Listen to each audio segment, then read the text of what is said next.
ஈழத்தமிழர் வாழ்வுரிமை கூட்டமைப்பு சார்பில் இலங்கை நாடாளுமன்ற தேர்தலில் தமிழ் வேட்பாளராக பொது வேட்பாளராக போட்டியிடுகிற திரு அரியநேத்திரன் அவர்களுக்கு தமிழீழ வாக்காளர்கள் வாக்களிக்க வேண்டும், நாம் அனைவரும் இதற்கு ஆதரவு தெரிவிக்க வேண்டும் என்ற நோக்கத்தில் நடைபெறுகிற இந்த செய்தியாளர் சந்திப்பில் பெரியார் திராவிடர் கழகம், தமிழ் தேச மக்கள் முன்னணி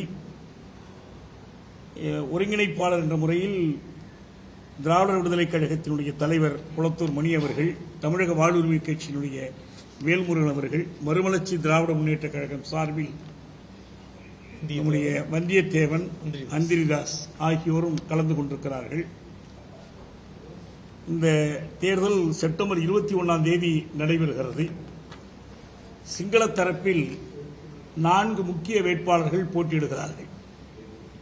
இப்போது அதிபராக இருக்கிற ரணில் விக்ரமசிங்கா, எதிர்க்கட்சி சார்பில் சஜித் பிரேமதாசா, ராஜபக்சேயின் புதல்வர் நமல் ராஜபக்சே, எல்லோரிலும் முக்கியமாக ஜனத்த விமுக்தி பெரமுனாவினுடைய அனுரகுமார் திசாநாயக்கா, இவர்களை தவிர தளபதி பொன்சேகா ஆகியோர் போட்டியிடுகிறார்கள். இன்னும் நிறைய வேட்பாளர்கள் சிங்கள தரப்பில் நிற்கிறார்கள். இலங்கை தீவினுடைய அமைப்பு ஜனநாயக அமைப்பாக இல்லாமல் இனநாயக அமைப்பாக இருக்கிற காரணத்தினால் முக்கால் பங்கினராக இருக்கிற சிங்களவர்களை எதிர்த்து கால் பங்கினராக இருக்கிற தமிழர்கள் சார்பில் யாரும் அந்த பதவிக்கு வர முடியாது. இதுவரைக்கும் தமிழ் வாக்காளர்கள் ஏதாவது ஒரு சிங்கள வேட்பாளரை ஆதரிப்பது என்ற நிலைதான் காணப்பட்டது.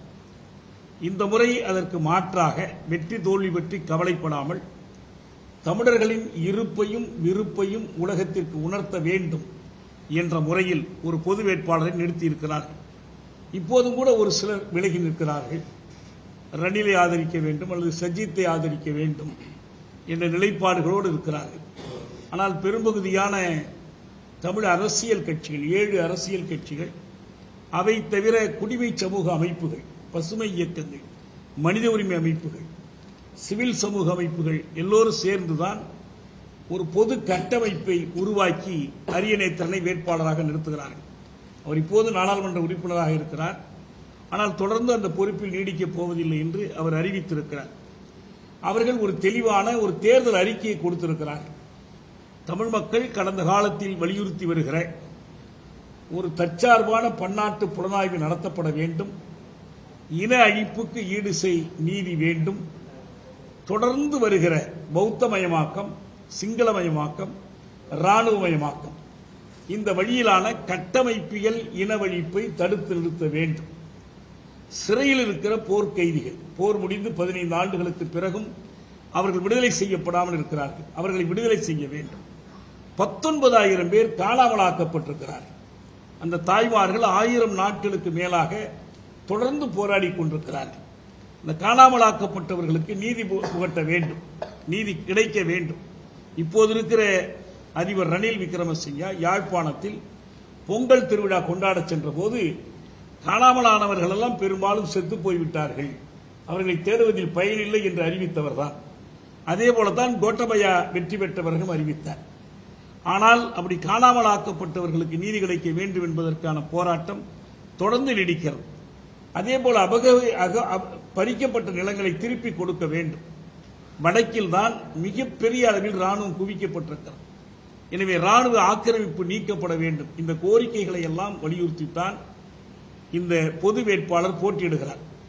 ஐக்கிய நாடுகள் மனித உரிமை பேரவையில் மீண்டும் ஒரு முறை இலங்கையில் நடைபெற்ற போர்க்குற்றங்கள், இனவழிப்பு குற்றம் பற்றிய ஒரு விவாதம் வருகிறது. இந்த முறை ஒரு தீர்மானம் வரப்போகிறது.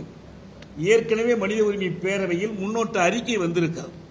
இந்த நேரத்தில் ஈழத்தமிழர்கள் தாயகத்திலிருந்து, புலம்பெயர் நாடுகளிலிருந்து எப்போதும் குரல் கொடுக்கிறார்கள், தாயகத்திலிருந்து இந்த தேர்தல் வாக்குச்சீட்டு வழியாக இந்த குரல் கொடுப்பது என்பது ஒரு வலுவான இருப்பை காட்டும்.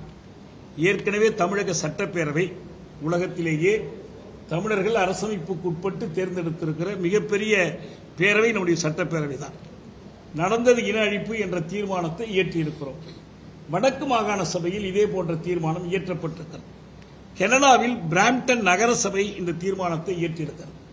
கனடாவினுடைய நாடாளுமன்றத்திலேயே ஈழத்தில் நடைபெற்றது இன அழிப்பு தான், முள்ளிவாய்க்கால் இனவழிப்பு தான் என்ற தீர்மானத்தை இயற்றியது மட்டுமல்ல, இனவழிப்பு பற்றி மாணவர்களுக்கு கல்வி கொடுப்பதற்கான ஒரு திட்டத்தையும் அவர்கள் வகுத்திருக்கிறார்கள். யாழ் பல்கலைக்கழகத்தில் முள்ளிவாய்க்கால் நினைவு சின்னம் தகர்க்கப்பட்ட போது பதிலுக்கு அந்த நினைவு சின்னத்தை பிராம்டன் நகரத்தில் ஒரு பூங்காவில் ஏற்படுத்துகிற முயற்சியிலும் கனடா ஈடுபட்டிருக்கிறது. இந்த நிலையில்தான் இந்த இனவழிப்பை உலகம் அறிந்தேற்று அதற்கு நீதி வழங்க வேண்டும் என்ற குரலையும் அவர்கள் கொடுக்கிறார்கள். ஆகவே இலங்கை தீவு என்பது 2 தேசங்களை கொண்ட ஒரு நாடு, ஒரு தீவு நாடு, 2 தேசிய இனங்கள். இதை கடந்த காலத்தில் பேசி வந்தவர்கள் யாரும் நடைமுறைப்படுத்தவில்லை. இப்போது அதனை அந்த மக்களே தங்கள் வாக்குச்சீட்டின் மூலமாக உலகத்திற்கு அறிவிக்க இருக்கிறார்கள். எனவே தமிழ் தேசம் என்பது தனக்கு அரசுரிமை உண்டு என்பதை அறிவித்துக் கொள்ளுகிற ஒரு அமைதியான வழி. இதற்கு முன்பு 1977 பொதுத் தேர்தலின் போது இதே போலத்தான் தமிழர் ஐக்கிய விடுதலை கூட்டணி இலங்கை நாடாளுமன்ற தேர்தலை தமிழீழ நாடாளுமன்றத்திற்கான தேர்தலாக கருதி வாக்களியுங்கள் என்று கேட்டு மிகப்பெரிய வெற்றியை பெற்றார்கள். 2004ஆம் ஆண்டு அமைதி உடன்படிக்கை இருந்தபோது தலைவர் பிரபாகரன் தலைமையில் விடுதலை புலிகள் ஒரு அமைதிக்கான இடைக்கால திட்டத்தை முன்வைத்து அதற்கு ஆதரவு கேட்டு தேர்தலில் தமிழ் தேசிய கூட்டமைப்பு போட்டியிட்டது. அப்போது அந்த கூட்டமைப்புக்கு 24 தொகுதிகளில் 22 தொகுதிகளில் வெற்றி கிடைத்தது. ஆகவே வெற்றி பெற்று பதவி அனுபவிப்பதற்கோ அதிகாரத்தை பிடிப்பதற்காகவோ அல்ல, மக்களின் ஒரு பொதுவான கூட்டு உணர்வை வெளிப்படுத்துகிற ஒரு வழியாக தேர்தலை பயன்படுத்துகிறார்கள். அப்படி ஒரு யுக்தியாக இந்த யுக்தி வெற்றி பெற வேண்டும் என்றால் தாயகத்தில் இருக்கிற பெரும்பாலான வாக்காளர்கள் அரியணைத்திறனுக்கு வாக்களிக்க வேண்டும். இரண்டாவதாக அங்கு 2ஆம் தெரிவு 3ஆம் தெரிவு என்றெல்லாம் இருக்கிறது. இந்த 2ஆம் தெரிவு 3ஆம் தெரிவெல்லாம் தமிழர்களுக்கு இல்லை. நமக்கு இருக்கிறது ஒரே ஒரு தெரிவு தான். 2ஆம் தெரிவு என்று எந்த சிங்கள வேட்பாளருக்கும் வாக்களிக்கப் போவதில்லை. சிங்கள வேட்பாளர்களை அவர்கள் அடியோடு புறக்கணிக்கப் போகிறார்கள். இந்த முயற்சியும் தமிழர்களின் தனி இருப்பை காட்டுவதாக இருக்கும்.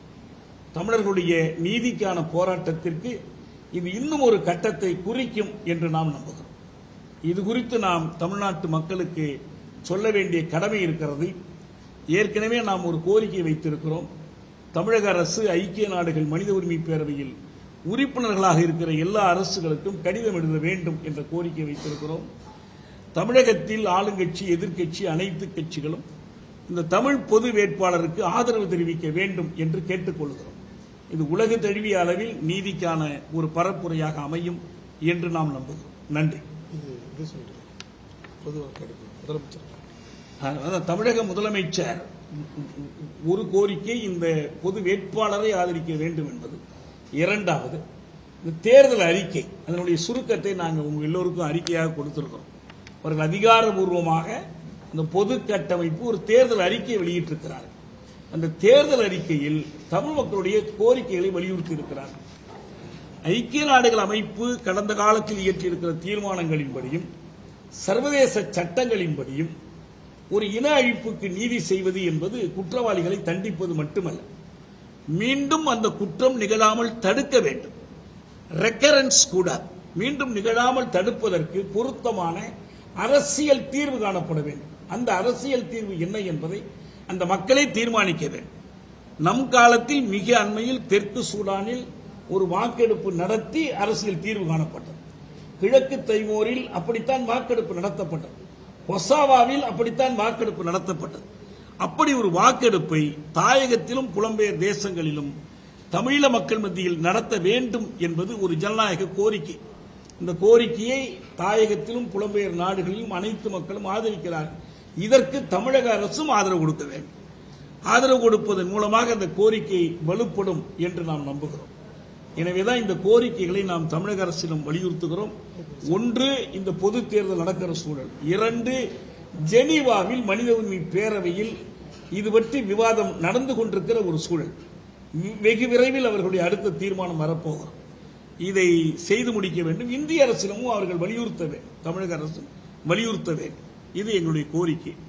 வேற ஏதாவது கேட்கணும்னா கேளுங்க, இல்லைன்னா இந்த செய்திகளை கொஞ்சம் பரவலாக கொண்டு செல்லுமாறு கேட்டுக்கொள்கிறோம்.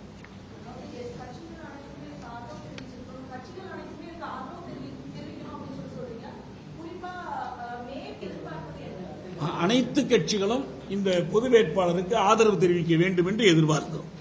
கூட்டமைப்பில் இருந்தாலும் கூட்டமைப்பில் இல்லை என்றாலும் தொடக்கத்திலே என்னுடைய ஒருங்கிணைப்பாளர் சொன்னார், ஆளுங்கட்சியும் எதிர்கட்சியை கேட்கிறோம், எல்லா கட்சியும் நாங்கள் வலியுறுத்துகிறோம்.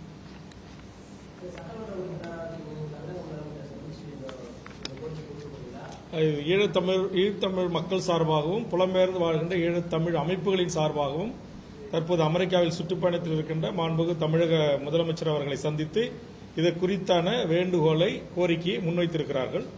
நானும் இங்கு பத்திரிகை ஊடக நண்பர்களின் சார்பாக முன்வைத்திருக்கிறேன். மாண்புமிகு முதலமைச்சர் தமிழ்நாட்டுக்கு திரும்பியவுடன் இது குறித்து நேரடியாக வலியுறுத்தி கோரிக்கையை முன்வைப்போம்.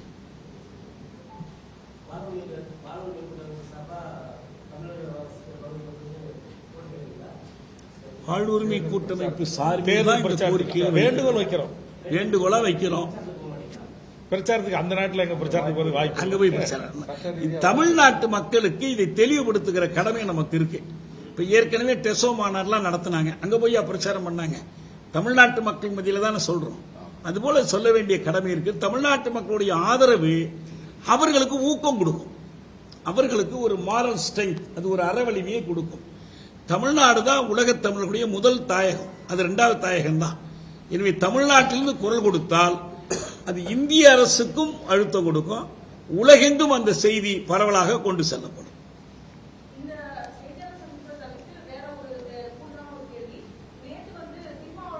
அது இதுல வேண்டாம்.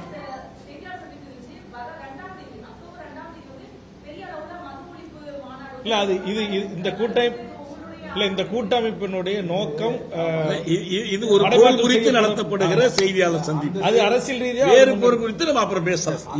இந்த பொருள் குறித்து மட்டும் பேசுவோம். இந்த நோக்கத்துக்கு மட்டும் இது பிரதானப்படுத்துங்க. பூரண மதுவிலக்கு எல்லா கட்சிகளும் உடன்பாடானதுதான், அதுல ஒன்றும் மாற்று கருத்து இல்லை. இந்த தலைப்பின் கீழ் மட்டும் நம்ம உரையாடலை வைத்து